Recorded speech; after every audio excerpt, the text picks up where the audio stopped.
Hello दोस्तों, आप सभी का स्वागत है मेरे इस यूट्यूब चैनल पे। हम लोग इस वीडियो में एक मॉक टेस्ट सोल्व कर रहे हैं एसएससी प्री का। सीएचएसएल एमटीएस सभी के लिए सेम है ये। तो चलिए अपन पहला क्वेश्चन यहाँ पे देखते हैं।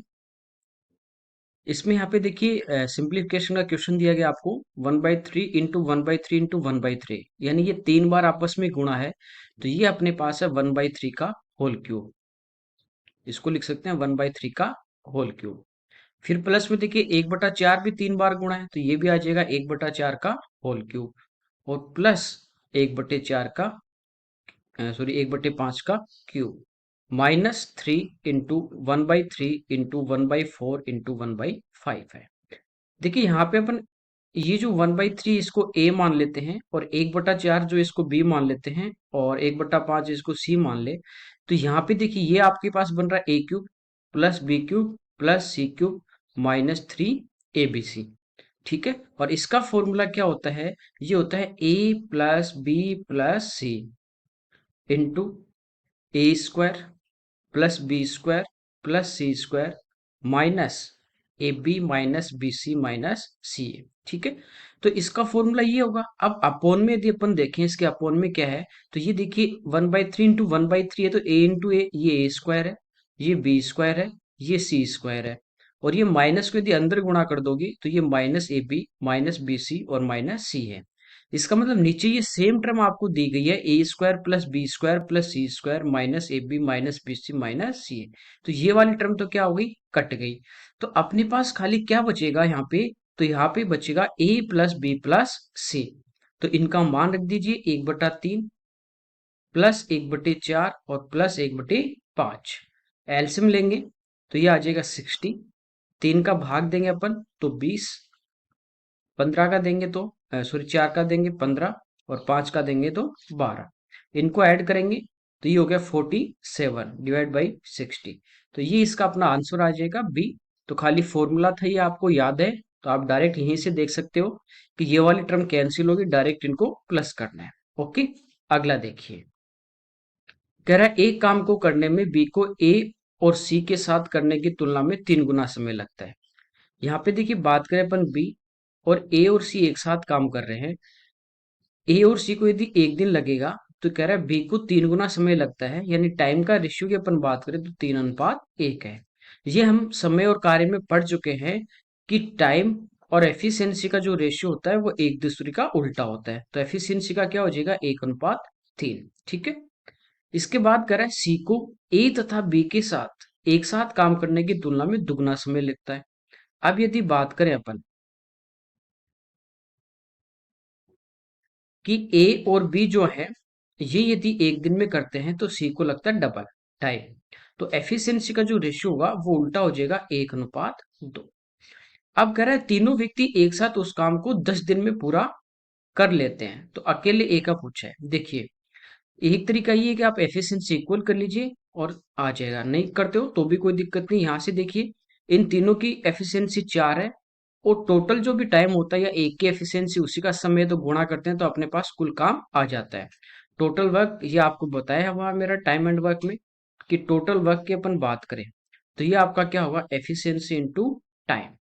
इंटू कर देंगे तो ये अपने पास क्या आ जाता है, कुल कार्य आ जाता है। ठीक है, तो देखिए यहां से इनकी एफिशिएंसी 1 और 3 4 आ रही है, जबकि यहाँ पे एफिशिएंसी 1 और 2 3 आ रही है। वही 3 आदमी इधर काम कर रहे हैं और वही 3 आदमी इधर कर रहे हैं। तो इनकी कुल कार्य क्षमता जो भी होगी वो आपस में क्या होगी, बराबर। बराबर करने के लिए देखिए इसको 3 को तो इधर गुणा कर देंगे, तो इधर सबसे इंटू करेंगे आप, और 4 को इधर गुणा कर देंगे। अब देखिए इनकी एफिशिएंसी की बात करें तो ये देखिए टोटल तीनों की 12 है, इधर भी कितनी है, 12। एफिशिएंसी को ला गई। अब देखिए बी एक दिन में कितनी यूनिट काम कर रहा है, तो बी का अपन कह सकते हैं कि बी यहां से कितना यूनिट काम कर रहा है, 3। सी अकेला एक दिन में कितना कर रहा है, 4। सी का कितना आ गया, 4। टोटल एफिशिएंसी 12, यानी एक दिन में मिलके 12 यूनिट करते हैं, जिसमें से बी और सी 3 और 4 7 कर रहे हैं। तो ए है वो एक दिन में कितने यूनिट करेगा, 12 में से 7 घटा दोगे तो 5 आ जाएगा। ये अपने पास इनकी कार्य क्षमता आ गई। अब कुल काम निकालना है तो वो होता है एफिशिएंसी इनटू टाइम। तो इनकी एफिशिएंसी देखिए कितनी है, टोटल 12। समय कितना लग रहा है, 10। तो कुल काम आ गया आपका 12 गुणा 10। अब जिसका भी पूछा है उसके एफिशिएंसी से भाग देते हैं।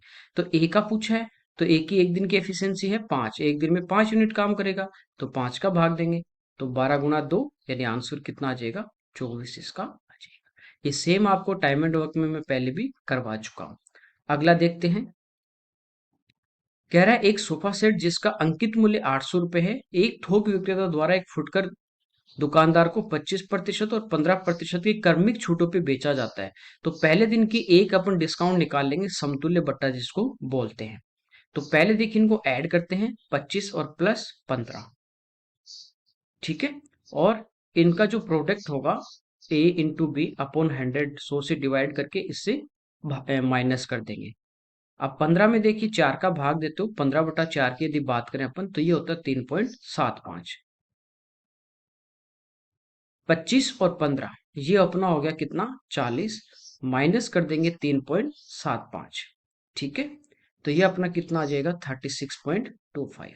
यानी एक छूट की यदि आप बात करो कि इन दो की बजाय उसको एक ही डिस्काउंट दिया जाए तो कितना दिया जाएगा, 36.25% का एक ही उसको डिस्काउंट दिया जाएगा। अब यहाँ से देखिए 800 प्राइस है, या तो इसका 36.25 निकाल के माइनस कर दीजिए, या 100 में से 36.25 घटा के आप कर दीजिए, एक ही बात है दोनों।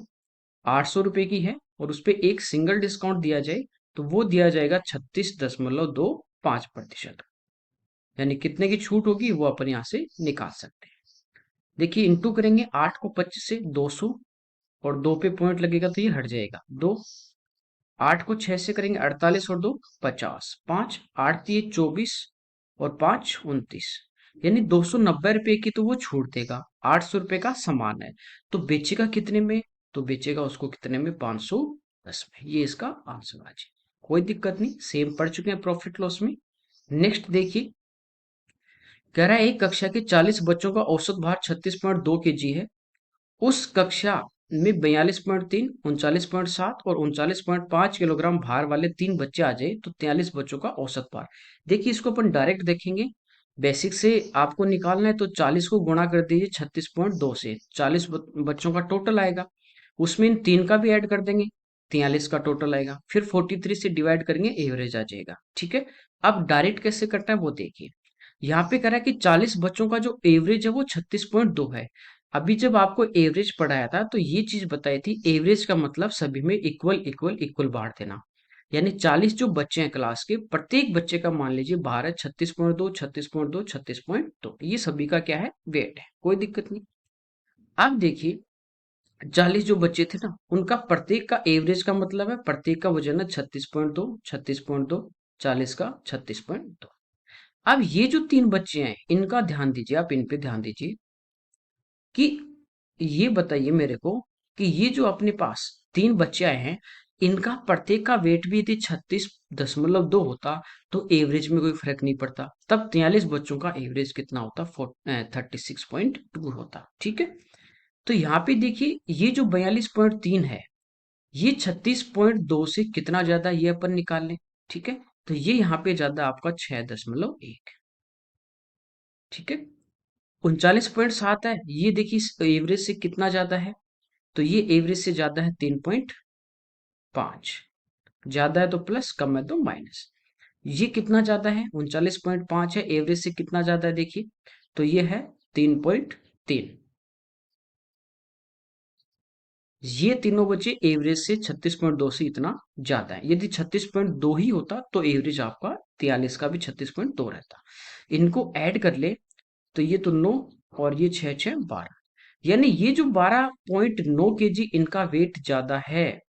ये अपन ने क्या किया कि 36.2 जो एवरेज था, ये तीनों का भी 36.2 ले लिया, ठीक है। यहां तक सभी का एवरेज इक्वल है। ये जो ज्यादा है अब ये सभी में बटेगा, कितने बच्चों में बटेगा, 43 में। देखिए ये इसका 3 गुना ही है तो ये कट जाएगा कितने बार, 0.3। तो एवरेज कितना बढ़ जाएगा, 36.2 में आप 0.3 ऐड कर दोगे तो आंसर आ जाएगा 36.5। यदि कम होता तो वो 43 पे कितना कम होता वो अपन एवरेज में से माइनस कर देते। तो आप इतनी ज्यादा कैलकुलेशन नहीं करके कि पहले इनको इंटू करोगे फिर ऐड करोगे भाग दोगे, ऐसा नहीं करना। एवरेज से कितना ज्यादा है टोटल देख लीजिए और उसमें 43 का भाग दीजिए, ज्यादा है तो प्लस कर दीजिए पहले वाले एवरेज में, कम है तो माइनस, डायरेक्ट आ जाएगा, ओके। अगला देखिए, 24 संख्याओं का औसत है 56। पहली 10 संख्याओं का औसत है 71.7। देखिए एवरेज आपका 56 है। इस एवरेज से ये जो आपका जो 10 संख्याओं का जो औसत है 71.7, ये ज्यादा है। कितना ज्यादा है ये अपन देख लेते हैं, ठीक है। तो ये कितना है 15.7। कितना ज्यादा है 15.7 ज्यादा है। एक संख्या पे 15.7 ज्यादा, और कितनी संख्या है 10, 10 से गुणा करेंगे तो ये कितना ज्यादा हो गया 157। अगली 11 संख्याओं का औसत 42 है, जबकि सभी का कितना है 56 है। तो ये कितना कम है, तो ये कितना कम है 14 कम है। कम है तो माइनस में। एक संख्या पे 14 कम है तो 11 है, तो 11 पे कितना कम हो जाएगा 154 कम। अब इन 11 संख्या ये है और 10 ये है, कितनी हो गई 21। 21 संख्याओं की बात करें तो 21 संख्याओं पे यहाँ पे ओवरऑल अपन देखें तो ये एवरेज से कितना ज्यादा लेके बैठे हैं, 3 ज्यादा लेके बैठे हैं। 21 संख्या है 3 ज्यादा। तो बाकी जो 24 में से 21 हटा दोगे तो बाकी जो 3 संख्या बचेंगी उनका जो टोटल होगा, इधर यदि 3 ज्यादा है तो उधर उनका टोटल 3 क्या होगा कम। भाई तराजू है वो बराबर रहना चाहिए, इधर यदि ज्यादा है तो उधर क्या होगा कम होगा दूसरी साइड, ठीक है। तो तीन संख्याओं का यदि अपन एवरेज इनका 56 है, तीनों संख्याएं 56 + 56 + 56 होंगी, तो टोटल करेंगे 150 और 18 168 आ गया। अब ये तीन ज्यादा लेके बैठे हैं तो इधर तीन कम होगा, तो इन तीन संख्याओं का टोटल आपके पास कितना बचेगा 165। और कह रहे हैं इन तीन संख्याओं का जो रेशियो है वो है 1/2 1/3 5/12। इनका पहले सिंप्लीफाई कर ले, ठीक है। 12 एलसीएम आएगा, 2 का भाग देंगे 6, 3 का देंगे 4, 12 का एक बार, और वो 5 से गुना होगा तो 5। ये इनका रेशियो आ गया कि ये तीनों संख्या 6 4 5 के अनुपात में। पूछा है 22वीं संख्या और 24वीं संख्या, यानी पहली और लास्ट वाले का औसत। देखिए पहली संख्या कितनी है 6, लास्ट वाली कितनी है 5। औसत क्या होता है, दोनों को जोड़ेंगे 6 5 11 और 2 का भाग देंगे, तो इनका एवरेज आ गया 5.5, यानी 5.5 का मान निकाल। अब ये जो 165 आपके पास था, ये इन तीन संख्याओं का क्या है भाई टोटल। इनका टोटल है कितना रेशियो में 6 4 10 5 15। तो 15 की वैल्यू दी है और 5.5 की निकालनी है। कितनी बार कटा 11 बार, 11 से गुणा कर देंगे, ठीक है। तो 5 10 और 6, तो ये आ जाएगा 60.5। ये शायद पिछले मॉक टेस्ट में भी एक मॉक टेस्ट पहले भी सेम क्वेश्चन उसमें दिया था, ठीक है, रिपीट हो गया ये। अगला देखिए, यहाँ पे करें एक समलम बेलनाकार राइट सिलेंड्रिकल वेसल है, यानी एक बेलन आपको दिया गया है और ये पानी से भरा हुआ है। उसी पानी को रखने के लिए उस बर्तन के बराबर व्यास, यानी जितनी इस बेलन की रेडियस थी दूसरे बर्तन की रेडियस भी सेम है, और उतनी ही हाइट, यानी दोनों की हाइट भी सेम है। कितने लंब शंकुओं की आवश्यकता होगी। यदि रेडियस और हाइट सेम हो तो ये आपको पता है कि बेलन का आयतन होता है πr² और शंकु का होता है 1/3 πr²h। यहाँ पे रेडियस भी सेम है, हाइट भी सेम है, तो आप डायरेक्ट देख सकते हैं रेशियो क्या होता है इनका 1 और 3 का रेशियो लेंगे तो ये सब कट जाएगा। यानी बेलन का 3 और शंकु का 1, यानी एक बेलन में जब रेडियस और हाइट की मैं बात करूं, त्रिज्या और ऊंचाई यदि समान होंगी तो एक बेलन में 3 शंकु का आयतन आ जाता है। या एक बेलन का जो आयतन होगा जितना उसमें होगा वॉल्यूम, वो यदि उसी त्रिज्या और हाइट वाले शंकु में डालेंगे तो कितने शंकु बढ़ जाएंगे 3, 3:1 होता है। तो शंकु कितने चाहिए 3 चाहिए। यदि ये आप पढ़ा हुआ आपका मेंसुरेशन तो आप डायरेक्ट इसको टिक कर सकते हैं। नेक्स्ट देखिए, यहाँ पे कह रहा है x + y + z 6 है, x-1 y-2 और z-3 के होल क्यूब है। देखिए ये जो 6 था ना, इसको यूं लिख दिया x + y + z, 6 को लिख दिया 1 + 2 + 3, कोई दिक्कत नहीं। अब 1 2 3 को इधर लेके आएंगे तो देखिए इधर माइनस की होंगे, तो इसको x-1 लिख दिया, प्लस y के साथ 2 ले लिया और प्लस z के साथ 3 ले लिया, तो बराबर में क्या बचा 0, क्योंकि ये तीनों तो इधर आ गए, ठीक है। यूं अब देखिए इस पूरे को यदि आप a मान लेते हो, इसको b मान लेते हो और इसको मान लेते हो c, तो यहां से आ गया a + b + c बराबर क्या आया 0 आया, ठीक है। तो ये क्या है a³ + b³ + c³। जब a + b + c 0 होता है तो a³ + b³ + c³ होता है आपका 3abc। ए की वैल्यू है x-1, बी की है y-2 और सी की है z-3। तो इसका आंसर आ जाएगा आपका डी। कोई दिक्कत नहीं, सिंपल है। अगला देखिए, इसमें कह रहा है कि दो वृत्तों की त्रिज्याएं 5 और 3 सेंटीमीटर है, उनके केंद्रों के बीच की दूरी 24 है, तो त्रियक उपनिष्ठ स्पर्श रेखा की लंबाई। देखिए, एक ये बड़ा सर्कल आपको दिया गया है और एक आपको छोटा दिया गया है। ट्रांसवर्सल जो टेंजेंट होती है त्रियक उपनिष्ठ स्पर्श रेखा इस टाइप से, जैसे P और इसको Q पे टच कर रही है। इसकी रेडियस आपको 5 दी गई है और इसकी जो रेडियस है वो दी गई है 3, और ये इनके बीच की क्या है, डिस्टेंस। ठीक है, यदि दो सर्कल आपके पास हो इस टाइप से और ये इनकी उभयनिष्ठ त्रियक उभयनिष्ठ स्पर्श रेखा है PQ, और ये इनके केंद्रों के बीच की दूरी है मान लीजिए D, ये इसकी रेडियस है कैपिटल R और ये है स्मॉल r। तो ये रिलेशन क्या होते हैं, ठीक है, दो ट्राइंगल बनेंगे, इनमें आपस में रिलेशन निकालते हैं। तो ये अपन ज्योमेट्री में पढ़ने वाले हैं, कोई दिक्कत नहीं। जैसे इसमें ये 90 डिग्री होता है, इसमें ये 90 होता है, ये आमने सामने के बराबर, तो तीसरा ऑटोमेटिक इक्वल हो जाता है, तो वहां से अपने पास आ जाता है। तो ये जो त्रियक उपविष्ट स्पर्श रेखा होती है PQ, इसकी जो लंबाई होती है वो होती है केंद्रों के बीच की दूरी D का वर्ग माइनस कैपिटल R, ठीक है, प्लस स्मॉल r का होल स्क्वायर। कोई दिक्कत नहीं। और जो सीधी होगी अनुस्पर्श रेखा, उसमें क्या आ जाता है, माइनस आ जाता है। तो यहाँ पे देखिए केंद्रों के बीच की दूरी आपको दी गई है 24, तो 24 का स्क्वायर करेंगे 576 माइनस r प्लस r, तो 5 और 3 8, 8 का वर्ग करेंगे 64, इसका रूट ले लेंगे। कोई दिक्कत नहीं, यहाँ तक सीधा सीधा फॉर्मूले में पुट करना है। 64 माइनस कर देंगे तो 512, और 512 आपको पता है क्या होता है, 8 का क्यूब, 8 लिख देंगे। ठीक है, कोई दिक्कत नहीं। अब देखिए, इन दोनों में से तो एक 8 बाहर आ गया आपका, ये जो 8 है इसको अपन क्या लिख सकते हैं, 4 गुणा 2। अब 4 का 2 बाहर आ जाएगा, 16, अंदर बचेगा 2, तो इसका आंसर आ जाएगा 16√2। ये आपका आंसर आ जाएगा, सीधा सीधा फॉर्मूले में पुट करना है। नेक्स्ट देखिए, किसी व्यक्ति को नाव द्वारा किसी स्थान पर गंतव्य पर धारा के अनुकूल जाने और धारा के प्रतिकूल बिंदु पर लौटने में 5 घंटे लगते हैं। जैसे मान लीजिए ये पॉइंट है ए, यहाँ से जा रहा है बी तक और वापस आ रहा है बी से ए तक। यदि शांत जल में नाव की चाल, धारा की चाल 10 और 4 है। देखिए, शांत जल में चाल होती है x, ये आपको दी गई है 10, और धारा की यदि अपन बात करें ये होती है y, ये अपने पास है 4। ठीक है, जब धारा की दिशा में जाएगा तो चाल क्या होती है, x प्लस वाई, तो 10 और 4 14, और वापस आएगा तो -x - y, 10 में से 4 गए 6।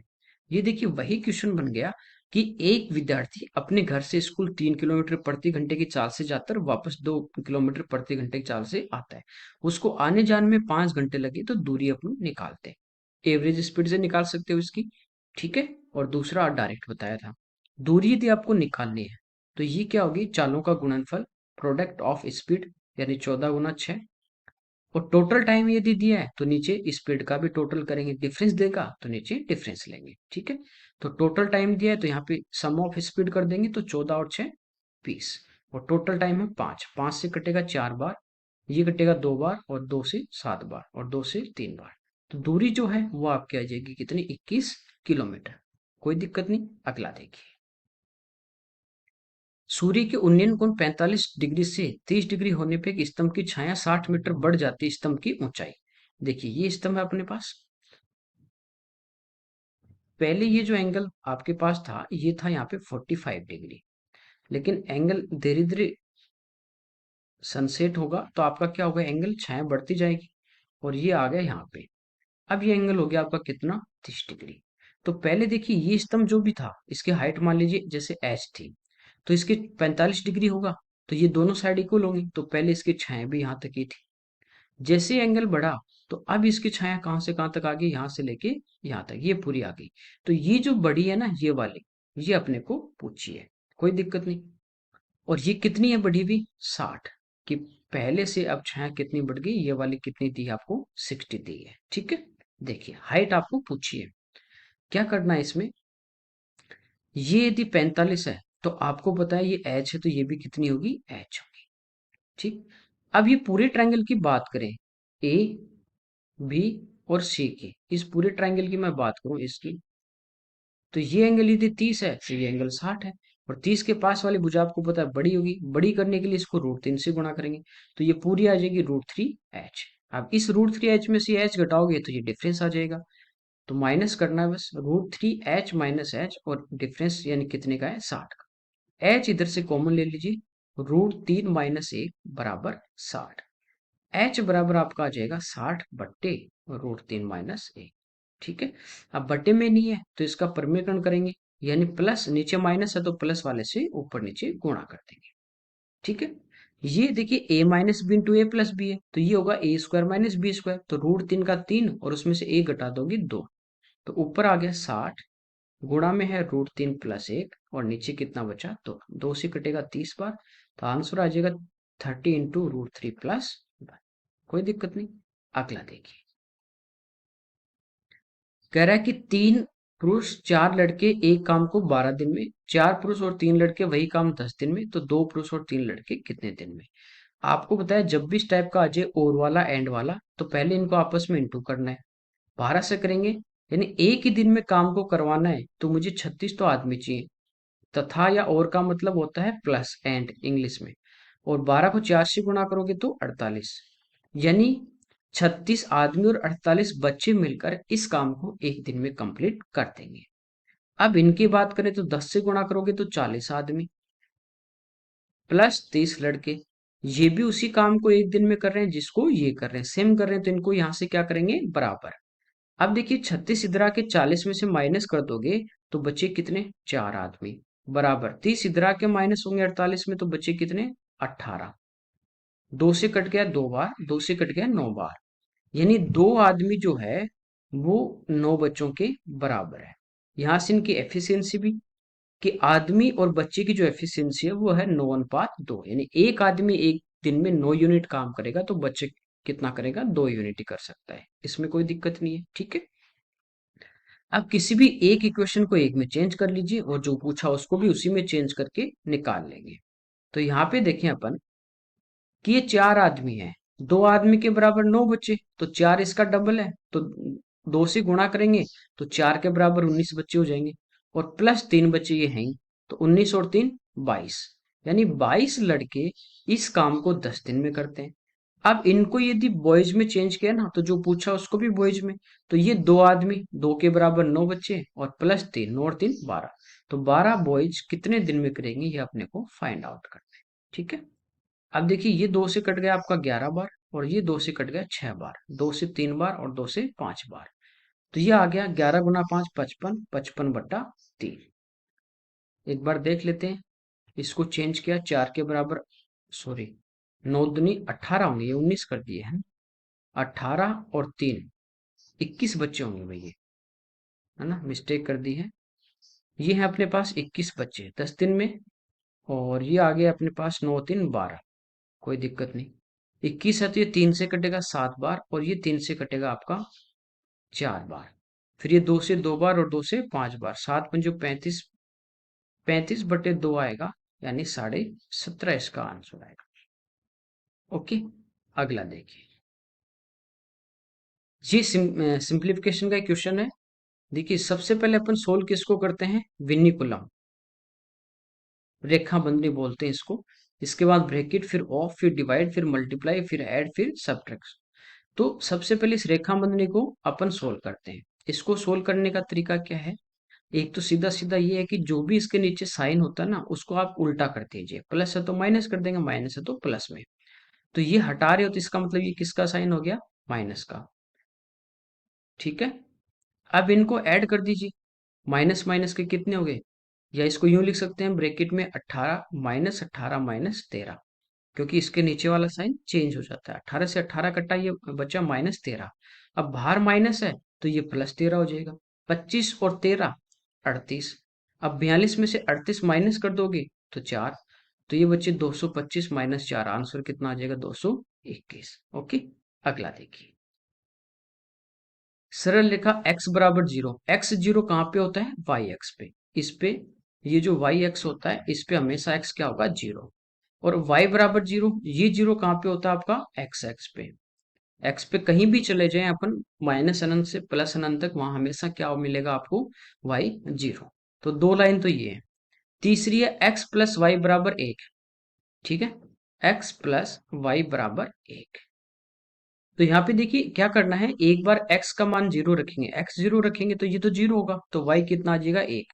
तो एक आपका पॉइंट आ जाएगा यहाँ से जीरो और एक बार y को जीरो लेंगे तो ये तो पूरा जीरो हो जाएगा, तो x बराबर कितना आ गया, एक। दूसरा पॉइंट आ जाएगा वन और जीरो।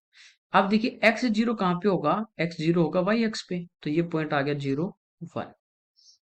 और y जीरो होगा x एक्स पे, तो ये आ गया वन और जीरो। तो ये अपने पास दूसरी लाइन आ जाएगी। इस पॉइंट से ये लाइन आ गई आपकी एक। तीसरी तीसरी की भी ऐसे ही अपन पॉइंट निकालेंगे, एक बार जब x को जीरो लेंगे, जब x जीरो लेंगे तो ये तो पूरा जीरो हो जाएगा। थ्री वाई बराबर छह है, तो तीन से इधर कटेगा, छह दो बार, तो y का मान आ जाएगा दो। ठीक है, तो x जीरो कहाँ पे होगा, y एक्स पे, तो ये पॉइंट आ गया जीरो और दो। फिर y को जब जीरो लोगे तो ये पूरा जीरो, अब दो से छह कटेगा कितनी बार, तीन बार, तो ये आ जाएगा अपने पास थ्री और जीरो। तो ये अपने पास चौथी लाइन आ जाएगी। पूछा कि इन सबसे घिरे हुए क्षेत्र का क्षेत्रफल। ठीक है, तो आपको ये वाला एरिया निकालना है, ये वाला एरिया। तो ध्यान देना एक बार, देखिए ये आपको पता है ये मूल बिंदु होता है, और मूल बिंदु के जो निर्देशांक होते हैं वो होते हैं जीरो और जीरो। तो ये O है मूल बिंदु, ये A है, और ये B है। यहाँ पे 90 डिग्री है, तो इस O B ए का मैं एरिया निकालूं राइट एंगल ट्राइंगल का, तो ये देखिए बेस ये एक है, और ये हाइट ये भी कितनी है, एक है। तो इसका एरिया आ जाएगा one by two into one into one, और एक बटा दो यानी पॉइंट पांच। ये इसका वर्ग सेंटीमीटर या वर्ग मीटर जो भी वर्ग इकाई आ जाएगा। अब इस पूरे ट्राइंगल की यदि बात करें अपन, पूरा ट्राइंगल कौन सा, ये बड़े वाला, ये भी तो एक समकोण त्रिभुज है 90 डिग्री। अब ये पूरी इसका बेस कितना है, तीन। ये हाइट कितनी है, जो वाई एक्स की लंबाई ये दो है और ये तीन। तो इसका एरिया आएगा one by two into three into, तो ये इसका एरिया कितना आ गया, तीन वर्ग इकाई। इस पूरे में से यदि छोटे वाले का घटा देंगे तो इसी का बचेगा, तो तीन में से पॉइंट फाइव घटाएंगे तो कितना आ जाएगा, टू पॉइंट फाइव, यानी ढाई वर्ग इकाई। ओके, अगला देखिए, ए बी और सी डी दो समांतर जीवाएं जो वृत्त के केंद्र की विपरीत दिशा में, अपोजिट डायरेक्शन में है। ठीक है, ए बी है वो 10 है, और सी डी की यदि बात करें तो ये केंद्र के नजदीक है, बड़ी है, तो कितनी है, 24 है। अब आपको कह रहा है वर्त की त्रिज्या 13 है, रेडियस, उन जीवाओं के बीच की दूरी, ये जो डिस्टेंस है ये फाइंड आउट करनी है। देखिए दूरी का मतलब लंबवत दूरी होता है, बीच की दूरी। तो जैसे जीवा पे सेंटर से लंब डालते हैं तो वो जीवा को दो भागों में बांट देती है। तो ये पूरी 10 थी, तो ये बचेगी पांच, ये भी पांच, ये 24, तो ये भी 12, ये भी 12। अब देखिए ये सेंटर जो ओ है, इसको सी से मिला दो, तो ये इसकी रेडियस होगी कितनी, 13। अब ये राइट एंगल ट्राइंगल है, ट्रिपलेट आपको पता है कि पांच आधार हो, लंब 12 हो, तो कर्ण कितना होगा, हाइपोटेनिस 13। तो यहाँ पे देखिए कर्ण 13 है, आधार 12 है, तो लंब कितना, पांच।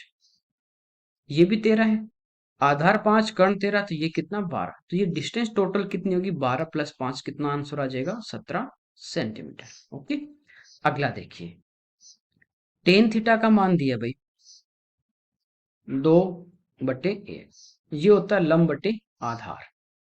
तो कर्ण यदि निकालें हाइपोटेनिस, ये होता है लंब का स्क्वायर, दो का वर्ग चार, और एक का एक, तो ये आपका होगा कितना, अंडर रूट पांच। अब आपको यहाँ पे दिया एट साइन थीटा, साइन होता है लंब, तो लंब है दो, बटे कर्ण, तो ये रूट पांच, plus five into cos theta, cos होता है आधार, यानी एक बटा कर्ण रूट पांच, बटे में आपके पास है साइन क्यूब। तो देखिए इसका क्यूब करेंगे, यही है साइन थीटा, तो दो का क्यूब तो आठ, और रूट पांच का हो जाएगा पांच रूटे पांच। जब रूट पांच का क्यूब करोगे आप, यानी ये आपस में तीन बार गुणा होगा, यही तो होता है क्यूब। तो जब आपस में गुणा करोगे तो ये तो पांच, और गुणा में रूट पांच, plus two into cos cube, तो इसका क्यूब करेंगे तो ये एक बट्टे पांच रूट पांच, प्लस थ्री कॉस थीटा, तो three into one upon root five, यही आएंगे। अब देखिए ऊपर यहाँ भी रूट पांच है, यहाँ भी रूट पांच है, तो यहाँ से एलसीएम आपका आ जाएगा रूट फाइव, ऊपर 8 दूनी 16 और 5 21। नीचे देखिए एलसीएम कितना आएगा, 5√5। तो 5√5 से कटेगा, कितना बचेगा यहाँ पे 8, ये भी कटेगा इससे, यहाँ कितना बचेगा 2। 8 प्लस 2 प्लस √5 से √5 कटेगा, 5 बचा, 5 3 से गुणा होगा 15। ठीक है। अब ये √5 से तो √5 आपका कैंसिल हो गया। तो यहाँ देखिए अब क्या बचा अपने पास, ये बचा 21। ठीक है। और ये 5 आपका ऊपर चला जाएगा, बट्टे में कितना आ जाएगा, 8 और 2 10, 10 और 15 25। 5 से 5 बार कटेगा तो इसका जो आंसर है वो आ जाएगा 21/5। कोई दिक्कत नहीं यहाँ तक, सिंपल ही था। नेक्स्ट देखिए पाई चार्ट का है, कह रहा है भोजन और दवाइयों पे किए गए कुल खर्च का अनुपात। देखिए भोजन पे कर रहा है 30% और दवाई पे कर रहा है 12.5। तो इनका रेशियो निकालना है, 12.5 यानी 12 दूनी 24 और एक 25, 25/2। ये दो इधर आ जाएगा तो ये हो जाएगा 60:25। 5 से कटेगा 12 बार, 5 से कटेगा 5 बार, तो इसका जो आंसर है वो आ जाएगा 12:5। सिंपल है, रेशियो लेना है। नेक्स्ट देखिए, यदि परिवार पे पूरे वर्ष में खर्च की गई कुल राशि 35,000 है, टोटल 100% की वैल्यू दी आपको 35,000। टोटल परसेंटेज की बात करें तो होता है 100%, 100% का मान है। अब जो पूछा उससे गुणा करना होता है। पूछा उसमें से बच्चों की शिक्षा एजुकेशन और भोजन फूड पे, तो देखिए भोजन पे तो 30% है और स्टडी पे 25 है, 30 20 50 55% अपने को निकालना है। ठीक है, यहाँ तक कोई दिक्कत नहीं। 2 जीरो से 2 जीरो कट गई। या आप डायरेक्ट भी देख सकते हो, 55% है तो पहले 35,000 का आधा 50% 17,500, फिर 35 का 5% निकालेंगे 1750, वो जोड़ दोगे 17,500 में, तो डायरेक्ट भी आ सकता है आपको बिना कैलकुलेट किए हुए। इसको मल्टीप्लाई करना है तो जीरो का तो जीरो आ जाएगा। अब देखिए 35 को 5 से गुना करेंगे तो ये कितना होता है 175। भाई 30 को 5 से करेंगे 150 और 5 को, पहले इस 30 को कर दीजिए, फिर 5 को 25, 150 और 25 175, बचे कितने 17। फिर 35 को 5 से करोगे 175 और 17 ऐड कर देंगे। ठीक है, तो ये आ जाएगा 192, तो इसका आंसर आ जाएगा 19,250। कोई दिक्कत नहीं यहां तक। अगला देखिए, इसमें कह रहा है वर्त आरक के अंतर्गत मनोरंजन पे किए गए खर्च, ठीक है, एंटरटेनमेंट पे कितने अंश के कोण से निरूपित होगा। तो एंटरटेनमेंट है कितना 10%। देखिए आपको पता है कि पाई चार्ट है, ये टोटल कितने डिग्री होता है, यहाँ पे टोटल चारों तरफ 360 डिग्री, और ये परसेंटेज में कितना है 100।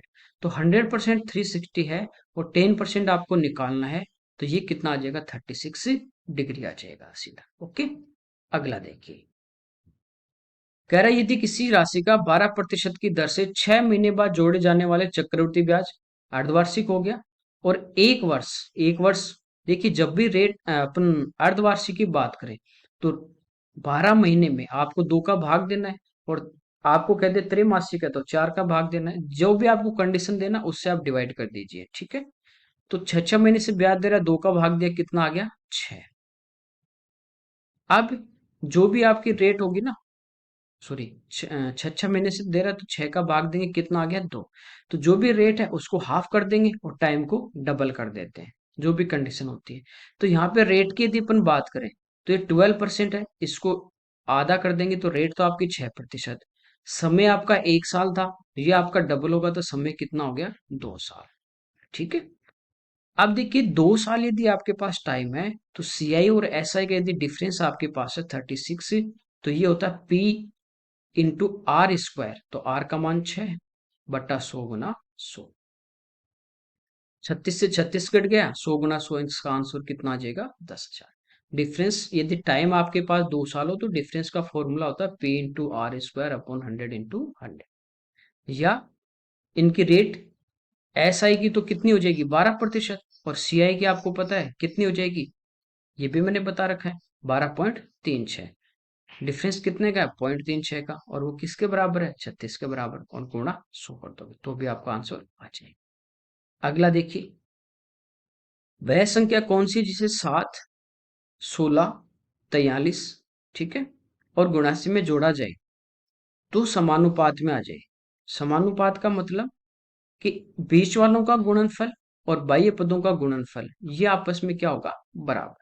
तो जब भी ऐसा क्वेश्चन आ जाए कि क्या जोड़ें घटाएं, तो आपको पूरा सोल्व नहीं करना, आपको खाली यूनिट डिजिट चेक करना है ऑप्शन से। जैसे मान लीजिए दो ऐड करें, जब आप दो ऐड करोगे इसमें तो ये 9 बनेगा, ये 18 बनेगा, ये 45 बनेगा और ये 81 बनेगा। सब में दो दो जोड़ दो। अब इनको जब गुणा करेंगे, देखो 8 को जब 5 से गुणा करेंगे, 8 पंजो 40, यूनिट डिजिट 0 आएगा। जबकि इधर गुणा करोगे 9 से, एक 9 और 1 को, तो यूनिट डिजिट आ गया 9, बराबर नहीं आएगा प्रोडक्ट। ठीक। अब यदि तीन जोड़े, तो देखिए ये तो आपका 7 और 3 10 बनेगा, और जीरो वाली संख्या से गुणा करोगे तो यहाँ भी इकाई का अंक 0 आएगा। अब यहाँ जोड़े अपन तीन, तो ये तो हो गया 19 यानी 9, और ये हो गया 6, 9 छिकी 54, यूनिट डिजिट इक्वल नहीं आएगा। ठीक है। अब तीसरा चेक करें 5, तो ये होगा 7 5 12, 16 5 21, और ये 48। ठीक है, और ये 84। गुणा करेंगे 8 गुणा 1 8, और 2 गुणा 4 8, यानी यहाँ यूनिट डिजिट आपका इक्वल आ रहा है। ठीक है। चौथा चेक करके देखिए, 7 और 1 8, 17 44 और 80। तो इसका तो 0 आ रहा है, इसका 8 आ रहा है, तो एक ही ऑप्शन आपका कितना आ जाएगा, सी आ जाएगा। कोई दिक्कत नहीं, अगला देखिए। यहाँ पे दिया x square minus 12x plus 13 बराबर 0 है, और इसका मान आपको पूछा है। देखिए x माइनस 4 है, एक बार मैं आपको डायरेक्ट बता रहा हूँ, फिर आपको मेथड भी बताऊंगा। ए, तो ये क्या बन रहा है अपने पास, ए स्क्वायर प्लस 1/a²। आप देखिए जब इस टाइप की कंडीशन हो कि a प्लस 1/a आपके पास k है, तो ए स्क्वायर प्लस 1/a² क्या होता है, ये होता है k स्क्वायर माइनस। इसका मतलब ये जो आपको पूछा गया, इसका जो भी आंसर आएगा वो किसी का होल स्क्वायर -2 होगा। देखिए -2 होगा, तो इसका मतलब ये जो आंसर होगा ये स्क्वायर में से दो घटाने के बाद वाला है। इसका मतलब इसमें दो जोड़ोगे तो 16 2 18, किसी का होल स्क्वायर नहीं। 14 में आप दो जोड़ते हैं तो ये किसी का होल स्क्वायर है, यानी के स्क्वायर का मान आपके पास 16, इसमें से दो घटा दोगे तो आपके पास 14 आ जाएगा, ये हो सकता है। तीसरा ऑप्शन देखिए 18 प्लस 2 20, वो किसी का होल स्क्वायर नहीं बन रहा। 20 2 22, ये भी नहीं। तो ये डायरेक्ट आपके पास इसका आंसर यहाँ से आ गया। कोई दिक्कत नहीं, सिंपल है। मेथड से कैसे चलना है, तो आप इसको क्या करोगे, ये एक्स स्क्वायर है, 12 को लिख सकते हैं अपन 2 गुणा एक्स गुणा 6 प्लस 33 बराबर 0। देखिए ये x का स्क्वायर है, ये 2 इंटू ए इंटू बी भी है, इसका मतलब इधर आना चाहिए 36 का वर्ग। तो इसको मैं लिख सकता हूँ x square minus 2 into x into 6 plus 36, यानी मैंने क्या किया, यहाँ पे 3 जोड़ दिया, इधर 3 जोड़ रहा हूँ तो इधर भी मैं 3 जोड़ दूंगा, तो बराबर 3। तो ये अपने पास होल स्क्वायर बन गया x माइनस 6 का होल स्क्वायर बराबर 3। तो देखिए x माइनस 6 बराबर आ गया आपका √3। तो यहां से देखिए x का मान आ गया 6 प्लस √3, वो आप उठा के यहाँ पे x का मान रख दो तो भी आपका आंसर आ जाएगा। कोई दिक्कत नहीं। अगला देखिए, साइन थीटा का मान दिया 3/5, ये लंब है, ये कर्ण है। ठीक है। तो आधार आपके पता है कि 3 और 5 हो तो आधार कितना होगा, 4। 3 4 5 ये समकोण त्रिभुज की भुजाएं ट्रिपलेट है। ठीक है, दो साइड दे दी 3 और 5, कर्ण और आधार, तो लंब कितना होगा, 4 होगा। ये कह रहा है कि x जो है वो कोण थीटा है, ये x है, और कोण थीटा आपको पता है कि क्या होता है, टेन का उल्टा होता है, यानी आधार बटे लंब, 4/, एक सेकेंड, ये होता है आपका 4/3। तो x का मान आपके पास है 4/3। अब ये आपको पूछा है, देखिए 1 प्लस 3 एक्स है। देखिए x का वैल्यू रखोगे यहाँ पे 4/3, तो 3 से 3 कटेगा, ये आ जाएगा 4 प्लस 9x²। तो x का मान रखेंगे, वो है 4/3, तो 4 का वर्ग 16 और 3 का 9, 9 से 9 कटेगा तो ये आ जाएगा 16।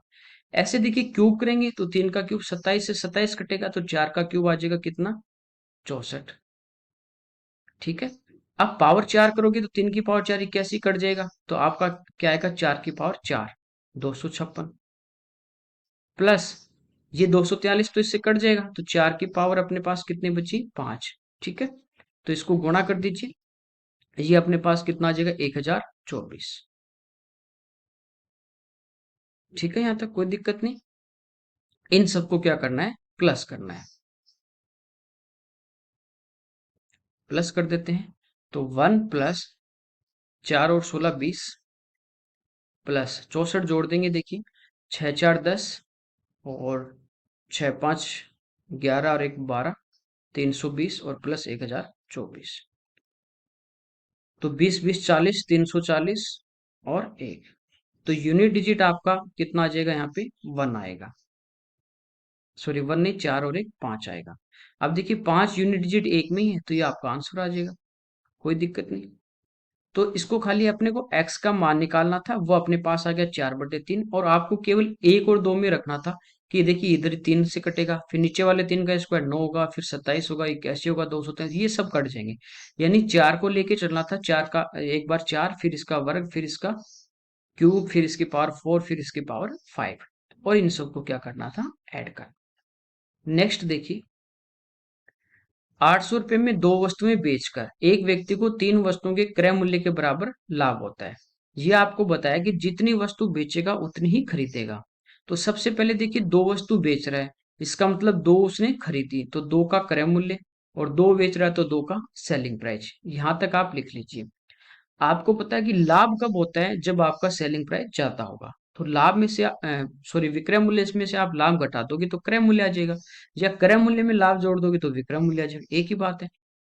ठीक है, तो ये सेलिंग प्राइस आपका पूरा प्रॉफिट हो रहा है, तो इसमें से घटा दूंगा, और तीन के क्रय मूल्य के बाद बराबर प्रॉफिट है। ये सीपी एक तरफ करेंगे तो सीपी 3 इधर आके ऐड होगा, तो 5 का क्रय मूल्य बराबर 2 का विक्रय मूल्य बराबर है। अब क्रय मूल्य के पास है वो तो विक्रय मूल्य है, सेलिंग प्राइस है कितना? 5, और कॉस्ट प्राइस कितना है? 2। 2 में खरीद रहा है, मान लीजिए 5 में बेच रहा है, तो कितने का प्रॉफिट हो रहा है? 3 का। कितने पे? 2 पे, और गुणा में 100। तो ये आपका आ जाएगा 150%। ठीक है, सिंपल है। प्रॉफिट लॉस में पढ़े एक क्लास में पूरे इस टाइप के क्वेश्चन। यहाँ पे करें चक्रवृद्धि ब्याज के कारण कोई मूलधन 2 वर्ष में 1460 और 3 वर्ष में 1606 हो जाता है, तो दर। तो ये आपको मैंने सीआई में बताया था, जब भी टाइम का 1 साल का डिफरेंस हो तो डायरेक्ट आप डिफरेंस लेके रेट निकाल सकते हैं। पहले तो यहाँ पे डिफरेंस ले लीजिए, क्योंकि ये 2 साल का अपने पास है और ये 3 साल का है। तो तीसरे साल जो भी ब्याज मिला है वो 2 साल के मूल इस पे मिश्र धन पे मिलता है, ठीक है, इस पे मिलेगा। तो ये जो डिफरेंस आएगा ये इंटरेस्ट आएगा, और किस पे आएगा? 1460 पे। तो यहाँ से रेट निकाल लेंगे। देखिए 1500 से कम है 40, और ये कितनी ज्यादा है? 106। तो ये हो गया 146 का डिफरेंस। ये 146 जो ब्याज मिलेगा किस पे मिलेगा? 1460 पे, और इनटू किससे कर देंगे अपन? 100 से। ये 10 बार कटेगा, जीरो से जीरो कटेगा, तो रेट यहाँ से डायरेक्ट आपके पास कितनी आ जाएगी? 10% आ जाएगी। ये कब करेंगे? जब टाइम का आपके पास केवल 1 साल का डिफरेंस हो, तो आप डायरेक्ट रेट निकाल सकते हैं। ओके, नेक्स्ट देखें। देखिए इसमें दिया कि x² + y² + y² 37 और x² - xy + y² 13 है। ठीक है, और इसकी वैल्यू अपने को पूछी है। देखिए x की पावर 6 है ना, इसको लिख सकते हैं x² का क्यूब माइनस ये y² का क्यूब है। ठीक है, तो ये बन गया आपका a का क्यूब, और ये है b का क्यूब। ये होता है a - b यानी x² - y², इनटू में x² ऑलरेडी स्क्वायर है तो ये हो जाएगा पावर 4, प्लस y की घात 4, और प्लस x y यानी x²y²। तो नीचे वाली टर्म तो अपनी क्या हो जाएगी? कैंसिल हो जाएगी। इसका मान अपने को निकालना है। देखिए ये जो दोनों इक्वेशन है ना, इनको एक बार अपन ऐड करें, तो x² और x², 2x², प्लस ये प्लस का xy और ये माइनस का xy कटेंगे, बचा 2y², और 37 और 13 50। तो देखिए x² + y² बराबर आपके पास 50 आ गया। तो यहां से आप xy का मान निकाल सकते हैं। कैसे? देखिए 2 का वर्ग करके जोड़े, 5 का यदि मैं लेता हूँ 25, और उसमें 25 ही जोड़ूंगा, तो x और y के मान दोनों के 5 और 5 हो सकते हैं। जब 5 यहाँ रखूंगा 25, और 5 यहाँ रखूंगा 25, 50, और उसमें और जुड़ेगा 25, तो ये तो 5 तो पॉसिबल नहीं। यदि मैं एक को 4 ले लेता हूँ, यदि ये y x में 4 लूंगा तो 4 का वर्ग 16। ठीक है, और अच्छा सॉरी, ये 2 से कटना था, यहाँ 25 आएगा, गलत कर दिया। तो 5 तो हो ही नहीं सकता आपका, 5 होगा, एक का ही वर्ग 25, तो दूसरे का तो 0 आ जाएगा। तो 5 से छोटा चेक करें अपन, तो वो जस्ट छोटा 4 होगा, तो 4 का वर्ग 16। अब ये 16 होगा, 25 में से 16 घटा दो, बचा कितना? 9। तो वो होगा आपका 3 का वर्ग। तो देखिए 9 आएगा तो 16 और 9 25 सेटिस्फाई कर रहा है। तो x का मान अपने पास आ गया 4, y का मान आप कितना आ गया 3। यहाँ पे रख के देखें, 4 का वर्ग 16, 4 गुना 3 12 और 3 का 9, 25 और 12 37 सेटिस्फाई कर रहा है। तो आगे और अपने को निकालने की आवश्यकता नहीं है। अब जो अपने पास बचा इसमें पुट करें, तो देखिए 4 की पावर 4, 4 का वर्ग 16 और 16 का दोबारा स्क्वायर कर देंगे 256, प्लस 3 की घात 4 81, प्लस 4 का वर्ग 16 और 3 का 9, 16 को 9 से गुणा करेंगे 144, इनको जोड़ देंगे तो 256 और 144, 400 और 81, 481 ये अपना इसका आंसर आ जाए। ठीक है, तो ये आज इस अपने मॉक टेस्ट के 25 क्वेश्चन थे जो यहाँ पे अपन ने सोल्व किए। Okay, thank you everyone.